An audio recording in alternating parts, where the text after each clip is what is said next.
Hello, everyone. Welcome back to the Ideal Home Show YouTube channel. I'm Louise Gookey, and we've got a fantastic episode on the way for you now, all about our mindsets and how we can use our space effectively to make sure we have that correct mindset towards organization and emotional wellness. And here to take us through it is the founder of Gemstone Commercial Cleaning Services. She's also a passionate advocate for mental health, wellbeing through those organized spaces. Like I mentioned a moment ago, she's got years of residential and commercial cleaning experience. And we are going to be talking about the 5 simple habits that will help you declutter your mind and your spaces. Thank you so much for joining us. It is the wonderful Clara Ansong. How are you? I am doing great. It's fantastic to see you. Feels like a long time since we last spoke, Louise. What's going on here? So you were at the spring show this year, and we just had such a great time. And it was so lovely to hear about everything you're doing, which we're going to talk a little bit about now. Also about your book. I absolutely love chatting to you. So first, thank you for joining us. Could you just tell us just a little bit about you? I know I gave a bit of an introduction there, but just if you could just sum it up for us, exactly what you do. I will sum it up, I promise. So once again, my name is Clara, and I got into the cleaning industry because I found myself in a bit of a situation. I was newly divorced and I had very young children, and I was made redundant from my job. I was at a really low place in my life, and that was a point I decided, well, I've hit rock bottom anyway. I might as well do something that I really enjoy. And cleaning was one of those things that I really love doing. Every time I cleaned my home, I was in a different space. I had escaped to somewhere that was fun. And all of a sudden, when I cleaned, I would get amazing ideas. And I thought, I could do this for free. And so I decided to start a cleaning company without knowing what I was doing several years ago. And here I am today talking to you. And obviously, I've written 2 books teaching people how to start their own cleaning companies. And also my recent one, which is called The Mental Health Benefits of a Clean and Tidy Home. So that's me in a nutshell. And that's the latter of the 2 books there is kind of what we're going to be talking a little bit about today. And exactly that health benefits of having a clean, organized, decluttered home, and sharing those actually sort of five habits we can build. I'd love to ask you about sort of what is a daily habit that you can do that can have a really big impact on maintaining an organized home. There's several that we could implement, but what I would say, especially if you are a parent or, you're working full time or just don't have the time to keep up with the cleaning and the organizing and the tidying of the home, is to tidy up as you go. So I'm sure we've all heard this. Don't put it down, put it away. We sometimes go through moments where we're so busy throughout the day and we have a set of keys and we just put it down instead of putting it in its allocated space. And then we find ourselves spending 5 minutes looking for those keys or looking for the phone or looking for that coat or that pair of shoes. So what I would say is tidying up as you go and just being conscious of the things that are around us and the things that we're carrying. So for example, when you come into the home, think about your space. Does it have a place where you put your handbag? Does it have a space where you put your shoes, your coat? What about the children's toys? Do they have a designated toy section?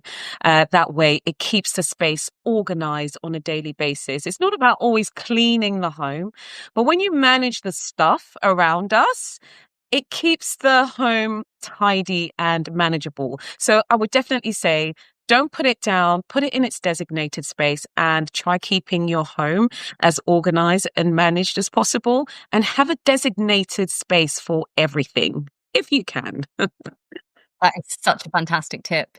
And then, like you say, it then becomes easier to tidy because you know exactly where it goes rather than going, just put this here for now. Oh, it's out of sight, out of mind, but it's not going to help you in the long run. Exactly. Brilliant. And what happens is when we lose things, we tend to buy another item that's similar. So having an organized space is beneficial for us financially because we don't buy the same item twice because we've lost it somewhere.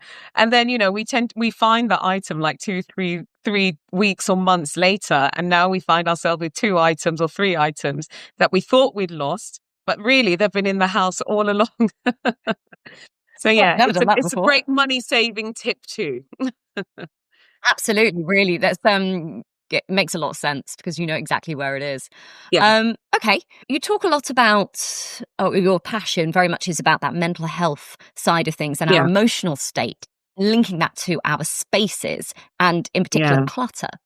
yeah. So, if we are someone who is how do we link the two? How, if we've never thought about them as, I guess, a combined entity, how can we link our emotional Mm. state and clutter in our homes and try and break the cycle, really? I talk about this in my book, and I really emphasize on creating order in the home, creating a sense of balance and peace. When we have clutter in our homes, it's constantly demanding our attention. I often say this to people: when you walk into a clean and organized space, how does it make you feel? As opposed to when you walk into a messy and cluttered space, how does it make you feel? Both rooms, both areas make us feel a certain way. So we can feel happy, we can feel more relaxed, we can enjoy the space a bit more, or we can feel uncomfortable and we can feel stressed out. So when it comes to clutter, clutter does affect how we feel when we're in a space, and it's also demanding our attention. So, for example, if you've had a pile of clothes on the sofa, for weeks or days or, months, it's constantly demanding our attention and saying, sort me out, tidy me, put me in the laundry, fold me every time we walk into that space. And I say this all the time, Louise, I am yet to meet the person who says, I enjoy a cluttered, messy home.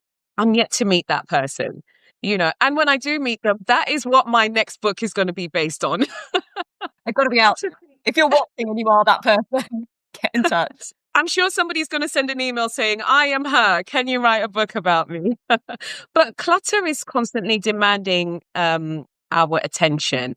And so that's why it's really important that we clear that space in our minds. When we have less to think about in our home, we can focus on other things like spending time with family, being more productive with our work. I work from home. And when I have times where my kids have just my office is right next to the laundry room. So my kids tend to just kind of plunk their laundry there, hoping that I will sort it out for them. And when I come into my office and I see that, I'm working, but I'm thinking about the laundry right next to me. So clutter demands that attention from us. And this is why I always encourage people, take that time, take 5 minutes out of your day to just sort out things straight away. That way, it clears our mind of that stress and anxiety that we feel, that attention of having to organize something or tidy something up a little bit at a time.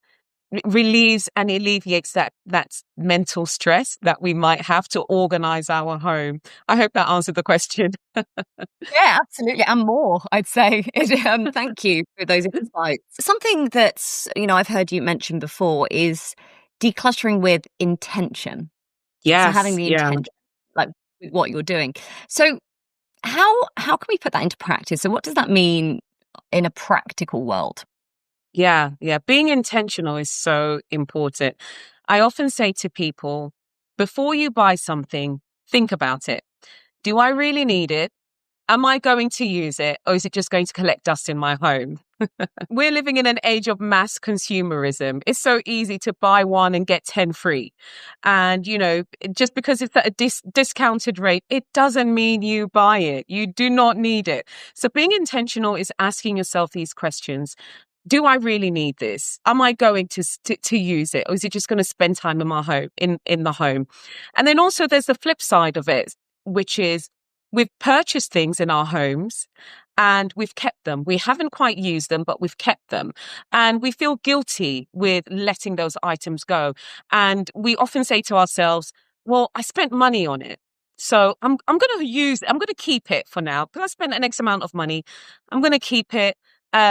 And I know I'm going to use it one day. And that day never comes. That item stays in the loft or in the garage or in the shed for many years, or the just in case mentality, which is, this looks like something I'm going to use just in case this situation happens. And that situation never happens. And we hold on to stuff in our home. And I always say to people, when you move out of your house, think about the stuff that comes out of it. Do you look at the things that we have collected over the years? And when you move out, you look back, look at the things and say, how did all this stuff fit in my home? And that's Yeah. exactly what happens. And we always find things that we lost, especially when we're moving, because a lot of the times that's the only time we get to declutter our homes is when we're moving home and we're having to pack. And that's the time we think about whether we need to take certain items with us into our new property. So when you think about your home now, what are the things that you are using? What are the things that are just kind of sitting there collecting dust? And what are the things that you are holding on out of guilt or having the just in case mindset? I'm going to need this just in case. Or, I spent money on this, so I'm going to hold on to it because I don't want to give it away, or I don't want to recycle it, or I don't want to give it to somebody who's actually going to use it. And that's very much, I guess, sort of the difference between the physical clutter, isn't it, and the mental clutter. So just before we wrap up, if you could think of one habit that we could adopt today that would change our mindset when it comes to managing our space, what would it be? I wish I could give you 10 habits. Louise, I know. One habit is just not enough. The one habit, I would say, in maintaining your home, once again, especially if you're working full time, a lot of the times now, you have both parents working full-time jobs, having children, or caring for family, sometimes it can be very difficult to maintain the home, and the home tends to be neglected. So the one habit I would say would be the 5-minute reset, which is very simple. When you get home after work and you're making dinner, you're relaxing, just look at your space and kind of see the items that need to be sorted, and just put a 5-minute timer on your watch and say, I'm going to organize my post in the next 5 minutes, or I'm going to organize the laundry, or I'm going to do a quick vacuum around the house in the next 5 minutes. And what that does is it gives you a mindset shift to get in the habit of organizing the home. That way, by the end of the week, you don't have a pile of laundry, the floors are all cleared, the post is sorted out, and your worktops and your dishes and your crockery and cutlery are all organized, because you're giving yourself just that 5 minutes to organize your space. And if you think about it, in this age of mobile and social media, we spend more than 5 minutes on our phones. So if you think about it, 5 minutes actually is not that much when it comes to organizing your home. And I just want to add something to that. When you have young children as young as 3 can be taught to tidy up after themselves, and we can make it fun for them. So instead of them leaving their toys on the floor, make it fun for them. Give them 30 seconds to throw their toys in their toy boxes. That way you don't have to do it at the end of the night. And it makes it fun for them. I used to do that with my kids, where I would give them a treat after they've tidied up their boxes and their toys. And who's the fastest to tidy up gets an even bigger prize. So you're not alone. Don't get overwhelmed with the mess and the clutter in the home. We all live very busy lifestyles. So give yourself just 5 minutes to organize your home, so you don't spend an entire day cleaning and organizing your home, because it can be very frustrating. Amazing. It's such a great tip. And I'm going to do that tonight, actually. I'm going to do that, and I'm going to clear my side. Thank you so much, Clara, for joining us. We're going to put links of where we can keep in touch with you down below. So if you want to reach out to Clara, all the details are in the link down below. We will have you back on for another interview, so keep an eye out for that. And we'll share some more of those tips that can be really helpful in the home. In the meantime, do like, subscribe, and like we said, head to those comments and let us know if the 5-minute reset has helped you. Clara, thank you so much, and we'll catch up with you soon. Awesome. Take care. Bye-bye, Louise. Thank you.